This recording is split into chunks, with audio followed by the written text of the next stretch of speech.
But sometimes, even if a book is doing well nationally, it might be on the New York Times, sometimes it just doesn't sell for us.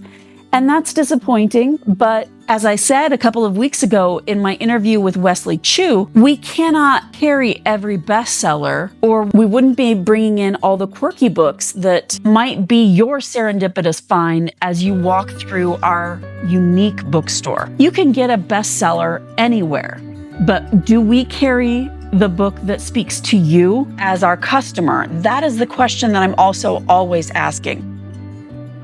Welcome to the Curious Cat Bookshop podcast, the podcast of the independent bookstore of Winsted, Connecticut, creating a literary community in Northwest Connecticut, bringing our local authors to the world and the world to our community in Northwest Connecticut.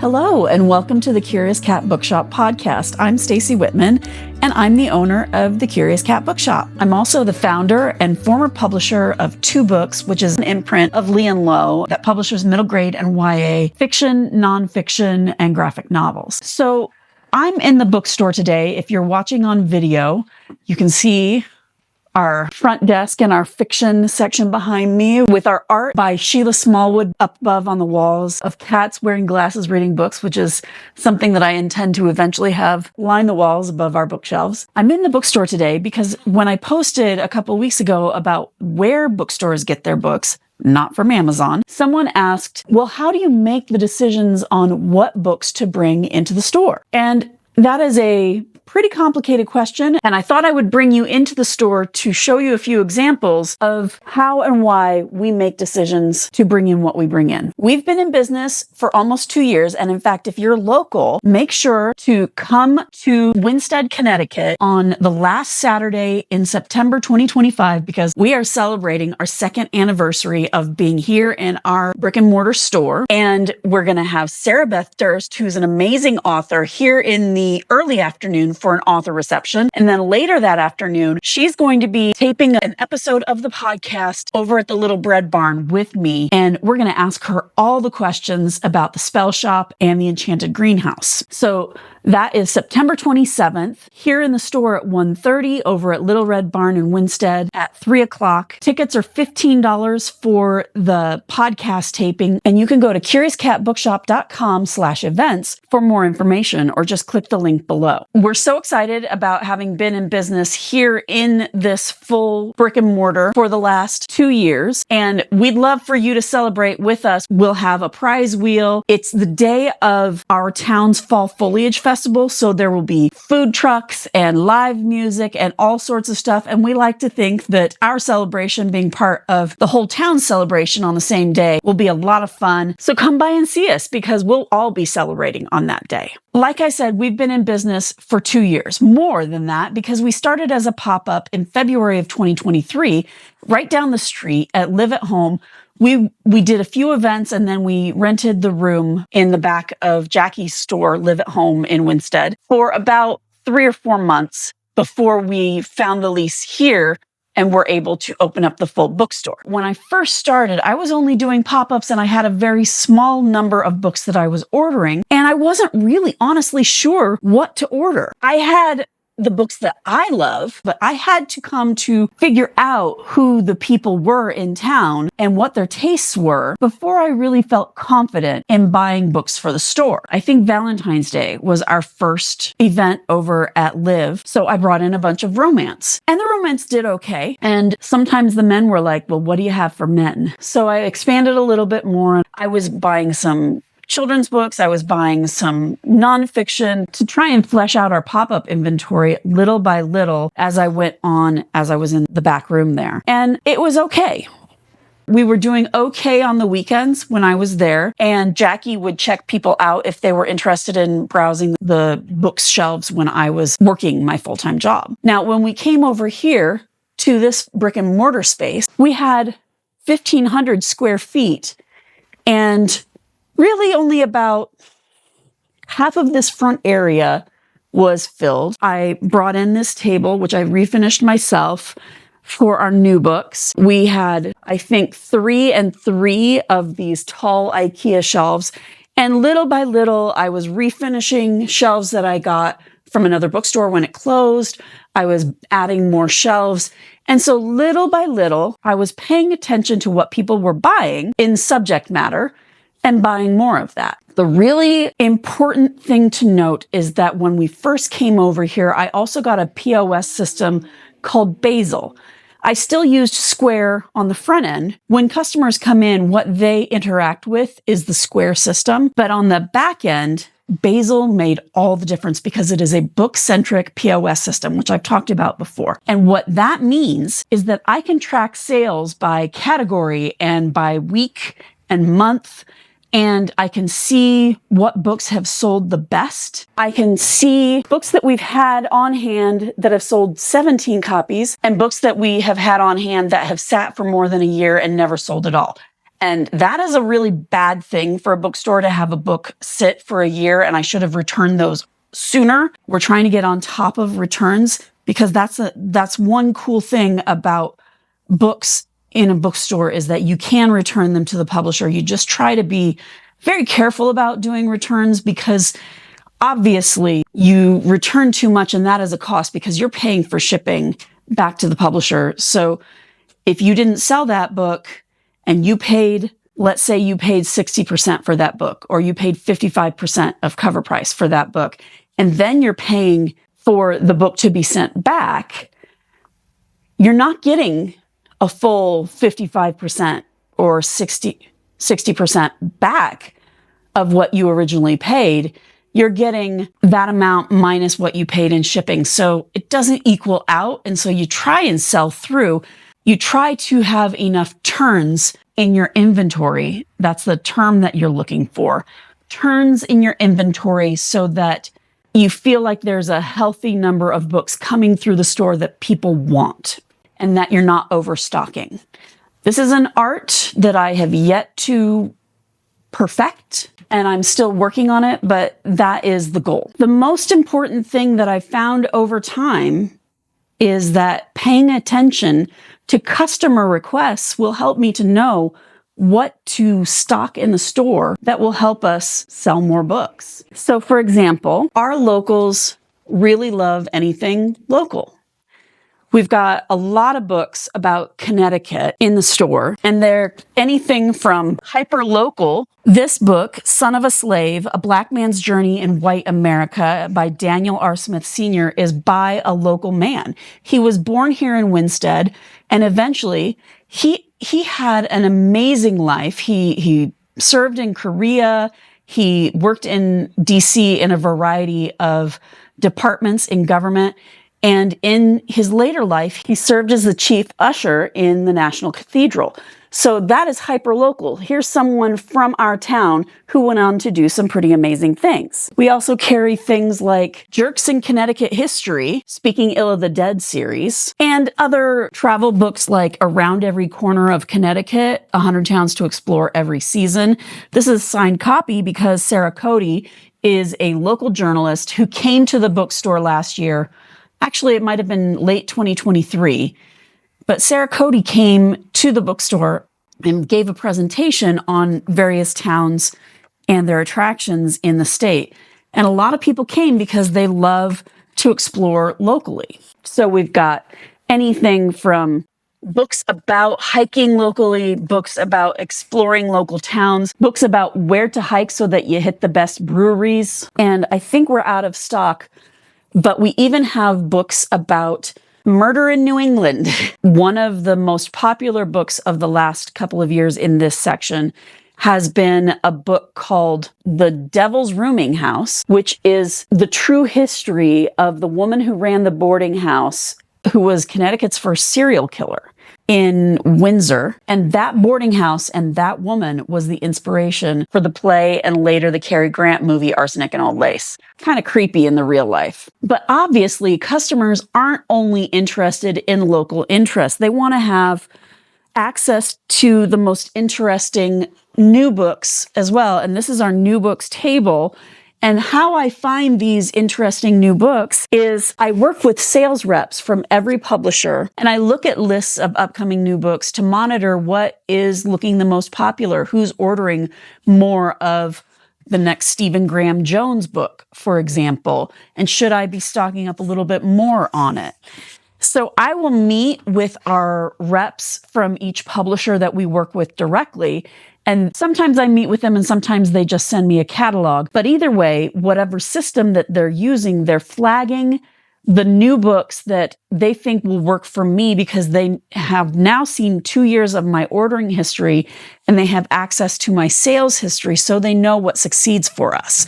And so it's a relationship that we have with those reps that helps us to get a better sense of, should we be ordering that? How should we be ordering more of that? Do you think that will fly off the shelves? Most books that we have here in the bookstore, even if they are expected to be national bestsellers, generally we sell 1 or 2 copies. But sometimes there's those books like Rebecca Yarros. Suddenly everybody got into romantasy and we had a whole party and sold 20 copies. And so when you're talking about 10 or 20 times the normal average sale for a particular book, it's something we pay attention to. But sometimes, even if a book is doing well nationally, it might be on the New York Times, sometimes it just doesn't sell for us.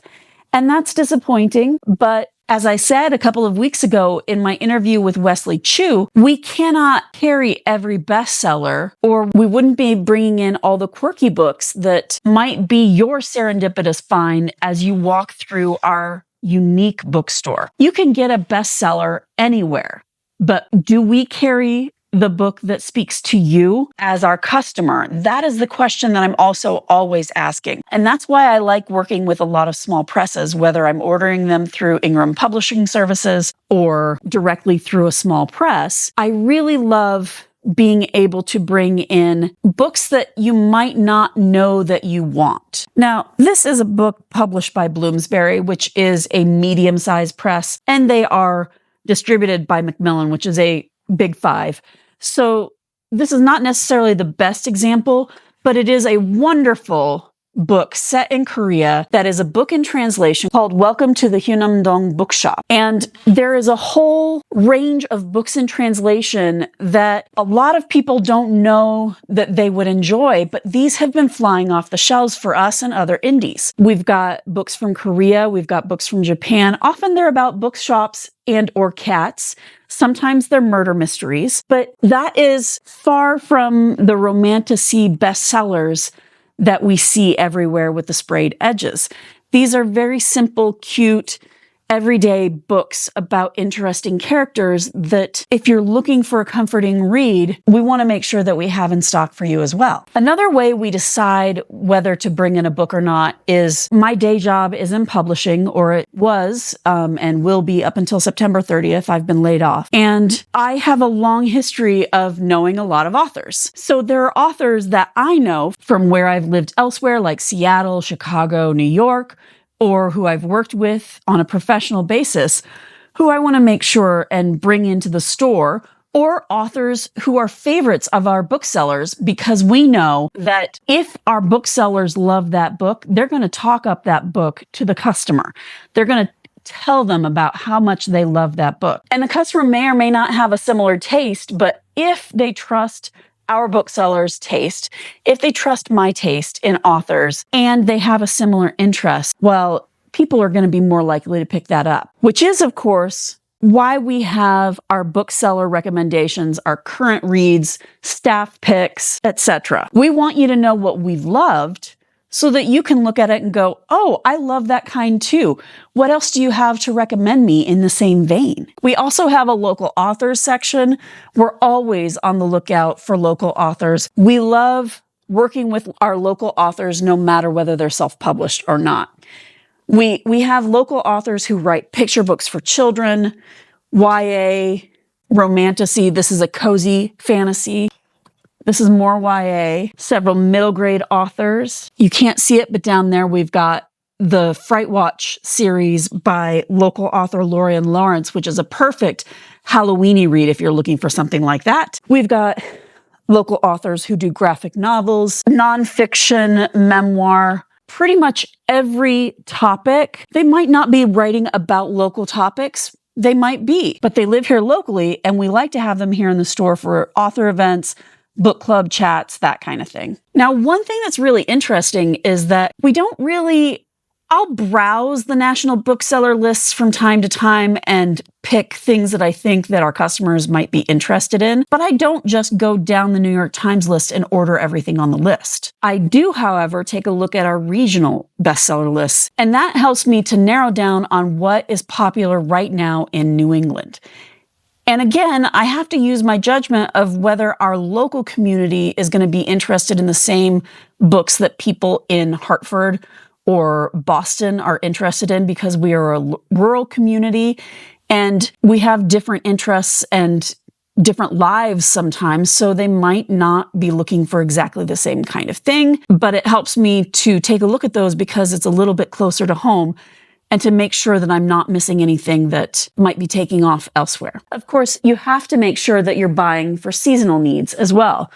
Fall is starting, there's a chill in the air, so of course, we need to make sure that we have a copy of The Leaf Thief by Alice Hemming and Nicholas Slater, because this was so popular last year. It's about this cute squirrel who's realizing that someone is stealing all the leaves from the trees. So Squirrel has to get to the bottom of it. Seasonal buying also means making sure that we have those cozy reads for fall, like this Savvy Summers and the Sweet Potato Crimes book by Sandra Jackson Opoku. And of course, seasonal buying means looking a few months ahead, because it's not Thanksgiving yet, but people want those books to be on the shelf so that they can find them in time before the holiday begins. So that's why we already have calendars in stock for 2026. And of course, you cannot run a bookstore without paying attention to your sales by category. So romantasy, big old deal right now. And there's a crossover with Halloween and seasonal, because romantasy might also mean picking up horror. This is Love and Other Conspiracies by Mallory Marlowe, for example, which is about cryptid hunters who fall in love. And then outright horror like Bad Cree by Jessica Johns. Seasonally, horror is a big deal in the fall. People love it year-round, but especially in the fall. In fact, romantasy is so hot right now that we have decided to create a little nook back here in this otherwise unused space at the back of the store. And this will be our romance and romantasy section, so that we clear up space up at the front for other things and have more space for romance and romantasy back here. This is a work in progress. We will post when it's ready. It should be ready in time for the Fall Foliage Festival, because we want people to really see us spiffed up. I also want to put up some twinkle lights on the walls, but I haven't had a tall enough ladder to do so. So that has been a challenge if you're local and you have a really big ladder. Hanging things from the ceiling and from the top of our walls has been hard. I'm a little bit scared of going up. It's like 14 and a half, 15 feet tall ceilings. Demographics is another thing that I pay attention to when I'm buying books, because we have a robust children's book section, but most children's books are bought by an adult in the child's life, not by the child themselves. And so we pay attention to what the demographics in town are doing, because there might be more babies being born. We get a lot of people coming in asking for baby shower gifts. One of our most popular sections here in the store, as far as children's books go, is the board book section, because people are buying either for new babies and they want to get a classic for them for the baby shower, like this, Brown Bear, What Do You See by Eric Carle, or they know very well that somebody else has already given them that book. So they're looking for cute books like Hank Goes Peck by Maudie Powell-Tuck and Duncan Beadle. And the fun thing about board books is that a baby can chew on them very safely, and they're cute and fun to read with parents. Sadly, demographics can also affect us in negative ways. This is my favorite part of the bookstore. This is the young adult section. There are so many amazing books in this section that everybody is sleeping on. But so many of the adults who used to read YA have now moved into romance and romantasy.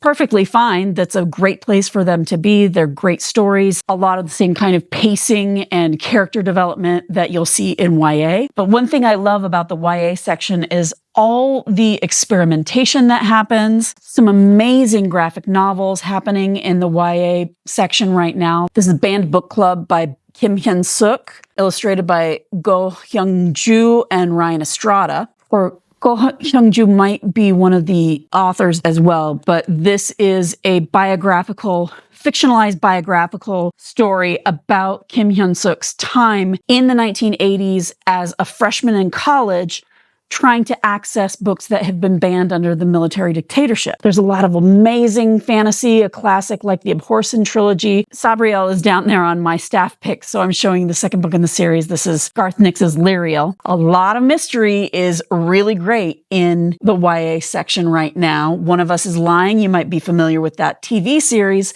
That was a book first by Karen M. McManus, and you should read it if you haven't read it yet. It's really twisty mystery. And of course, as an editor and former publisher, I have to stock my books. These are just a few of the books that I have edited at 2 Books, which I said earlier is the middle grade and YA imprint of Lee & Low Books. I love working with Guadalupe Garcia McCall. Every book that she has written is a masterpiece. This is Echoes of Grace. If you are looking for fall vibes in the creepy horror kind of way, Echoes of Grace is the book for you this fall. Everything by Shamila Syed Mendez is beautiful. This is her On These Magic Shores. And this is The Real Wish, which just came out in April or May and has gotten 4-star reviews. And this is what I meant by genre bending.